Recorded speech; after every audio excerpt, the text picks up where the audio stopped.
सकाळपासून मतमोजणीला सुरुवात झाल्यानंतर जम्मू काश्मीर मधली स्थिती कायम आहे, पण हरियाणा मधला कौल मात्र बदलताना बघायला मिळतोय। जम्मू काश्मीरमध्ये 48 जागांवर एनसी आणि काँग्रेस म्हणजे नॅशनल कॉन्फरन्स आणि काँग्रेसची आघाडी ही सध्या पुढे आहे। 48 जागांसह भाजप 23 जागांवर पुढे आहे। काश्मीरमध्ये कलानुसार काँग्रेस आणि एनसीची म्हणजे नॅशनल कॉन्फरन्सची आघाडी ही कायम आहे।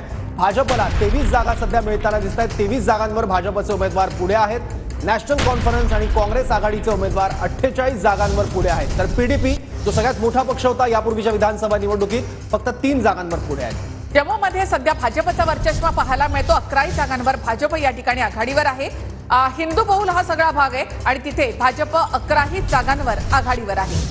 जम्मू हा भाजपचा बालेकिल्ला मानला जातो। जम्मूमध्ये भाजपचा वर्चस्व परंपरेप्रमाणे यंदाच्या विधानसभा निवडणुकीत सुद्धा कायम आहे। 11 जागांवर भाजपचे उमेदवार जम्मूमध्ये आघाडीवर आहेत। तर आपण जम्मू काश्मीरचा हा निकाल पाहतोय, तर इथे नॅशनल कॉन्फरन्स आणि काँग्रेस 48 जागांवर आघाडीवर, भाजप या ठिकाणी 23 जागांवर आघाडीवर, पीडीपी 3 आणि इतरांना 12 जागांवर आघाडी या ठिकाणी मिळालेली आहे।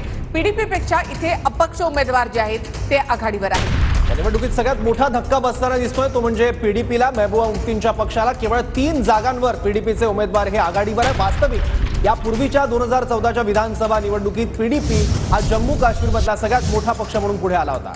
हरियाणामध्ये भाजप आणि काँग्रेसमध्ये जबरदस्त काटेकी टक्कर या ठिकाणी पाहायला मिळत आहे।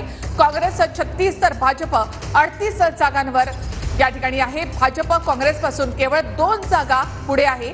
काँग्रेसला बहुमतासाठी 10 जागांची गरज आहे, तर भाजपला 8 जागांची गरज आहे। त्यामुळे हरियाणामध्ये सध्या जे काही आकडे बदलले त्यानुसार काँग्रेस आणि भाजप यांच्यामध्ये काटेकी टक्कर।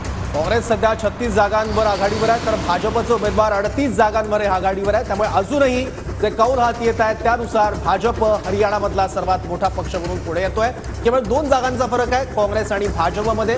त्यामुळे काही मतमोजणीच्या फेऱ्यांमध्ये सुद्धा आकडे मागे पुढे झाले तर हरियाणातलं राजकीय चित्र हे बदलू शकतं। भाजप 38 जागा, काँग्रेस 36 जागांवर आघाडीवर आहे, तर इतर 5 आणि जननायक जनता पार्टीला एकही जागा अजून मिळालेली नाहीये। एकाही जागेवर या पक्षाचे उमेदवार पुढे नाहीये। काँग्रेसची जागा आणखी